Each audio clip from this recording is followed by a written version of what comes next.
Hello बच्चों, नमस्कार। आज मैं आपको जो है पिछली क्लास में हमने आपको माइक्रोमीटर का थोड़ा सा रूप बताया था, थोड़ा सा इसके विषय में बताए थे हम। आज मैं उसका थोड़ा सा और विस्तृत रूप बताना चाहता हूँ।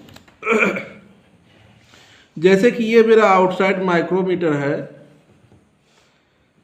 इसके सारे भागों के नाम भी लिखे हुए हैं।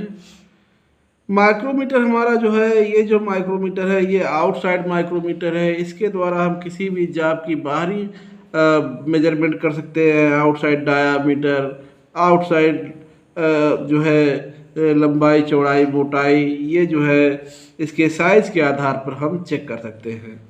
इसके भागों के नाम है, ये हमारा फ्रेम है। फ्रेम पर जो है कंपनी का नाम व साइज वगैरह लिखा होता है। और हमारा जो है इधर यह जो है एनविल कहलाता है या स्पिंडल है। एनविल के वर्किंग फेस जो है कार्बाइड के बने होते हैं। और हमारा यहाँ लॉकिंग स्क्रू है जिसे लॉक नट भी कहते हैं। ये हमारा जो है पूरा व्यू। ये जो हमारा बैरल, जिसे 3 नामों से जाना जाता है, बैरल, स्लीव या हब। बैरल के ऊपर देखेंगे एक लाइन खींची हुई है जिसे हम कहते हैं डाटम लाइन कहते हैं, जो यहाँ शो कर रहा लिखा हुआ है, डाटम लाइन कहते हैं। डाटम लाइन के ऊपर हमारा मेन डिवीजन या मेन स्केल अंकित है। डाटम लाइन के नीचे हमारा वर्नियर डिवीजन या वर्नियर स्केल अंकित है। और ये वो पोर्शन जो मेरा पूरा जो है थिम्बल कहलाता है। थिम्बल पर ही हमारा थिम्बल डिवीजन अंकित होता है। थिम्बल पर ही नर्लिंग ऑपरेशन होता है, जो कि हमारा जो है नर्लिंग टूल से होता है। यह लथ मशीन पर किया जाता है। और इस साइड में हमारा जो है रैचेट स्टाफ है।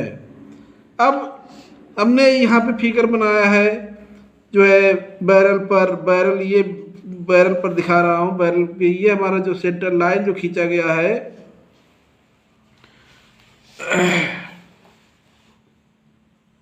ये जो फिगर मैंने बनाया है बैरल पर, हमारा जो ये जो लाइन खींचा गया, लाइन के ऊपर जो है हमारा जो है मेन डिवीजन दर्शा रहे हैं। और नीचे जो है हमारा वर्नियर डिवीजन है। और यह हमारा सब डिवीजन अथवा थिम्बल डिवीजन है। मेन डिवीजन के एक छोटे खाने का मान 1 मिलीमीटर होता है। वर्नियर डिवीजन के या वर्नियर स्केल के एक छोटे का मान खाने का मान 0.5 मिलीमीटर होता है। और थिम्बल डिवीजन के एक छोटे खाने का मान 0.01 मिलीमीटर होता है, जो कि हमारा लीस्ट काउंट होता है। अब क्या करना है, माइक्रोमीटर बना काहे का होता है? माइक्रोमीटर मेरा इनवार स्टील का बना होता है। माइक्रोमीटर का जो फ्रेम है यह जो है फोर्जेड स्टील का भी बना होता है। और जो है कास्ट आयरन के भी बने होते हैं। शेष भाग जो है इसके जो है इनवार स्टील के बने होते हैं। इसका जो वर्किंग फेस है कार्बाइड का बना होता है। और एक चीज़ और, अब हम आगे आपको थोड़ा सा थ्योरिकल दिखाना चाहते हैं कि माइक्रोमीटर का सिद्धांत, प्रिंसिपल क्या है इसका। सिद्धांत ये है कि माइक्रोमीटर नट और बोल्ट या लीड और पिच के सिद्धांत पे कार्य करता है। आपने पढ़ा होगा कि माइक्रोमीटर नट और बोल्ट के सिद्धांत पे कार्य करता है।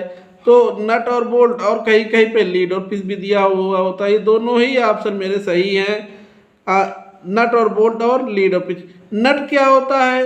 नट में जो है हमारी इंटरनल चूड़ी होती है, बोल्ट में आउटर चूड़ी होती है। और लीड और पिच क्या होता है? लीड और पिच क्या होता है, जैसे कि देखिए यहाँ पर पिच जो होता है, ये देखिए 2 दांतों की बीच की दूरी हमारी जो है पिच कहलाती है। 2 दांतों की बीच की दूरी पिच कहलाती है, जिसे हम पी, कैपिटल पी से दर्शाते हैं। और लीड क्या होता है कि अगर हम जो है 0 से 0 चले, 0 से 0 चले और जितनी दूरी वो तय करती है वो हमारी पिच होती है। माइक्रोमीटर में जो है सिंगल स्टार थ्रेड होती है, सिंगल स्टार थ्रेड होती है। और इसकी चूड़ियों की, 2 चूड़ी के बीच की दूरी जितनी होती है उतना ही एमएम वो आगे बढ़ता है, क्योंकि माइक्रोमीटर में जो है सिंगल स्टार थ्रेड होती है। और सिंगल स्टार थ्रेड में क्या होता है? सिंगल स्टार थ्रेड में होता है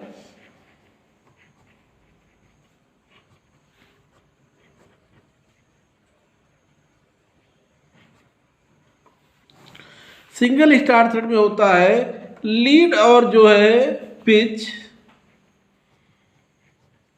इक्वल होती है, और डबल स्टार्ट में क्या होता है,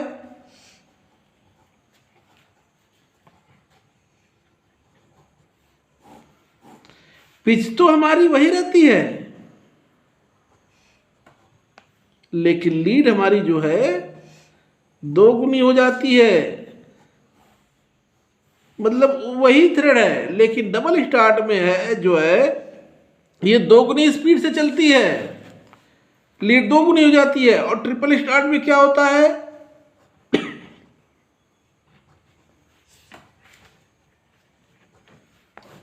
पिच तो हमारी वही रहती है लेकिन लीड जो है तीन गुनी हो जाती है। लीड क्या हो गई, तीन गुनी हो जाती है। अब हमें ये करना है कि डबल स्टार्ट, ट्रिपल स्टार्ट और सिंगल स्टार्ट का मतलब क्या है। एक और जैसे कि 0 से 0 चले, थ्रेड हमारा कहीं से भी कटा नहीं है, वो थ्रेड जीरो से चालू हुई और लास्ट में जाके खत्म हुई, तो जितनी एक चक्कर में जितनी दूरी तय करती है वो मेरा सिंगल स्टार्ट में हो गया। सिंगल स्टार्ट में लीड और फिर मेरी इक्वल है। डबल स्टार्ट में क्या होता है कि चूड़ी मेरी चली और यहाँ पे रुक गई, फिर इसी दूसरे स्थान से ये चली और लास्ट में जाके मेरा ये चूड़ी जो है खत्म हुआ। ये मेरा जो है डबल स्टार्ट में हो गया, डबल स्टार्ट थ्रेड। और डबल स्टार्ट में क्या होता है, पिच तो हमारी वही रहती है लेकिन लीड दो गुनी हो जाती है। ट्रिपल स्टार्ट में क्या हुआ कि चूड़ी चली और एक जगह आके रुक गई, फिर दूसरे स्थान से चली और ये जो है दूसरे स्थान पर रुक गई, फिर तीसरे स्थान से जब चली है तो बिल्कुल लास्ट में आके खत्म होती है। ये मेरा ट्रिपल स्टार्ट है। और ट्रिपल स्टार्ट में क्या होता है, लीड तीन गुनी हो जाती है। आगे हम आपको बताएंगे, यदि नट को स्थिर रखकर बोल्ट को एक चक्कर आगे घुमाया जाए तो अपनी पिच के बराबर आगे बढ़ता है। कहने का मतलब ये है, यदि नट को स्थिर रखा जाए और बोल्ट को एक चक्कर आगे घुमा दिया जाए तो जितनी उसकी पिच होती है उतनी उसकी लीड चलती है, यानी पिच के बराबर आगे चलती है। क्योंकि बोल्ट जो है नट पर ही चलता है और उसमें चूड़ियाँ बनी होती है और दो चूड़ी के बीच की दूरी पिच कहलाती है। तो वही लिखा हुआ है, यदि नट को स्थिर रखकर बोल्ट को एक चक्कर घुमाया जाए तो अपनी पिच के बराबर आगे बढ़ता है। क्योंकि सिंगल स्टार्ट थ्रेड में लीड और पिच हमारी बराबर होती है, जबकि डबल स्टार्ट थ्रेड में दो गुनी होती है और ट्रिपल स्टार्ट थ्रेड में तीन गुनी होती है। लेकिन माइक्रोमीटर में क्या होता है, सिंगल स्टार्ट थ्रेड होता है। पूछा जाता है माइक्रोमीटर में कौन से स्टार्ट की थ्रेड होती है, तो सिंगल स्टार्ट थ्रेड होती है। अतः जब स्पिंडल को एक चक्कर में घुमाया जाता है तो वह पिच के बराबर आगे पीछे चलता है। एक चक्कर जो घुमाते हैं तो जितनी उसकी पिच जो होती है उसी हिसाब से वो आगे पीछे चलता है। मीट्रिक माइक्रोमीटर के स्पिंडल के बाहर और स्लीव के अंदर 25 मिलीमीटर की दूरी में 0.5 मिलीमीटर पिच के हिसाब से चूड़ी कटी होती है। अब ये कैसे कटी होती है, मैं आपको थोड़ा सा इसका विषय दिखाना चाहता हूं।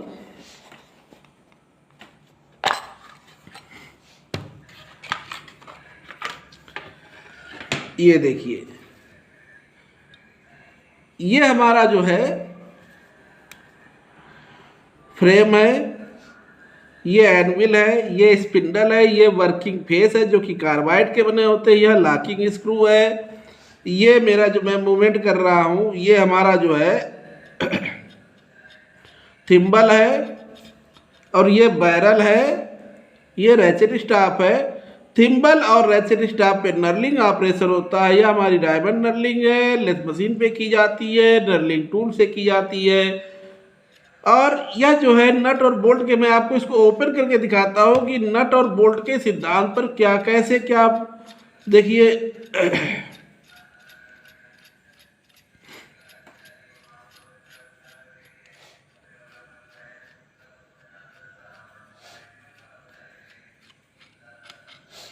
ये देखिए इसमें दिया हुआ क्या है, माइक्रोमीटर के स्पिंडल के बाहर, ये स्पिंडल के, ये हमारा स्पिंडल था क्योंकि इधर वाला एनविल था, ये इस साइड वाला ये एनविल है और ये हमारा जो है स्पिंडल है। इसके बाहर यानी इसके ऊपर थ्रेड कटी हुई है, ये देखिए, और इसके अंदर जो है इसमें थ्रेड कटी हुई है।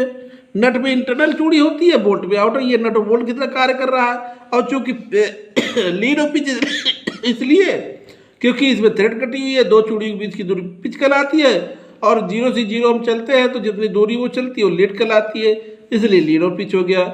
इसीलिए इसका प्रिंसिपल जो कहते हैं नट और बोल्ट अथवा लीड और पिच के सिद्धांत पे कार्य करती है।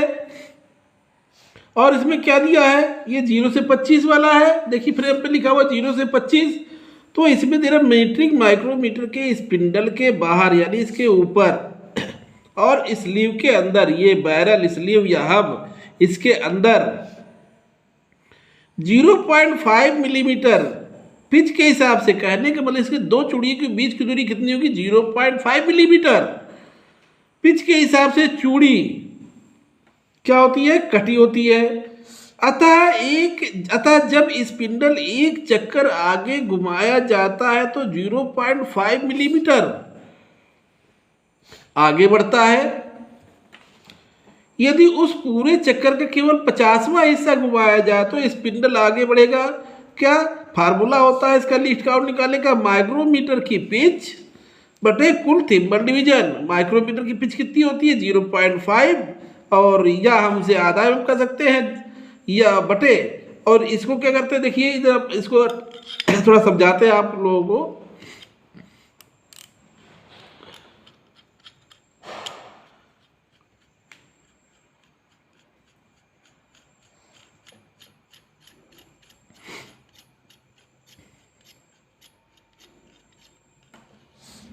देखिए ये हमारा जो है मैंने इसको 20 mm पे रोक दिया, ये हमने इसको जो है 20 mm पे मैंने इसको रोक दिया। अगर हम 0 से 0 चले, ये 20 mm पे बिल्कुल रुका हुआ है, ठीक है,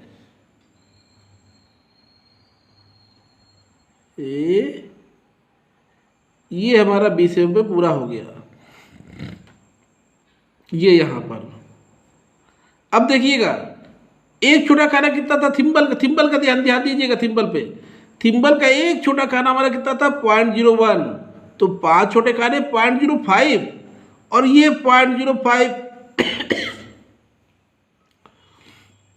ये 0.05 0.1 हो गया। जैसे ही 10 पे जाएंगे तो 0.1 हो गया, फिर 2 पे गए तो 0.2 हो गया, 3 पे गए 0.3 हो गया, 4 पे गए 0.4 हो गया, और ये 5.5, और ये जो है नीचे की जो आधे नीचे की लाइन बिल्कुल सीध में आ गई, यानी कि 0 से 0 मिलाए तो 0.5 में एक चक्कर जो है कितना चलता है, 0.5 mm चलता है। तो वही जो है ये जो है दिखा रहा है कि 0.5 को इसने जो है नीचे के छोटे घर, मैंने बताया था कि नीचे का वर्नियर डिवीजन या वर्नियर स्केल के एक छोटे घर 0.5 होता है। इस 0.5 को इस थिम्बल पर 50 भागों में तोड़ा, देखिए 5 ये 5 10 15 20 25 30 35 40 45 और 50 भागों में इसने तोड़ा है। अब वही यहाँ पे देखिए दर्शा रहा है कि 0.5 पिच है, या 1/2 में लिख सकता हूँ।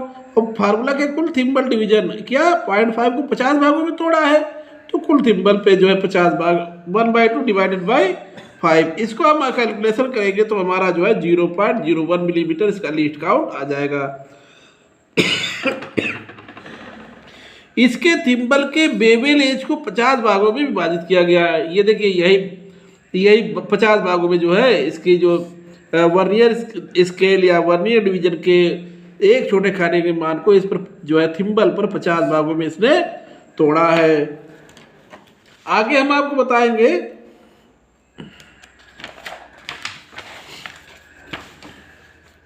माइक्रोन क्या होता है। हमने मैथ में वर्ष साहब कैलकुलेशन की मैथ में मैंने पढ़ा कि 1 मिलीमीटर में 1000 माइक्रोन होते हैं, तो 1 माइक्रोन को में निकालने के लिए 1/1000 मिलीमीटर हो जाएगा। 1000 से अगर हम डिवाइड करेंगे तो 0.001 मिलीमीटर हो जाएगा, और ये हमारा 1 माइक्रोन कहलाएगा जो इधर दिया हुआ है। ये आ गया यहाँ पर 1 माइक्रोन। यहाँ पे कह रहा है माइक्रोन किसे कहते हैं, 1/1000 मिलीमीटर या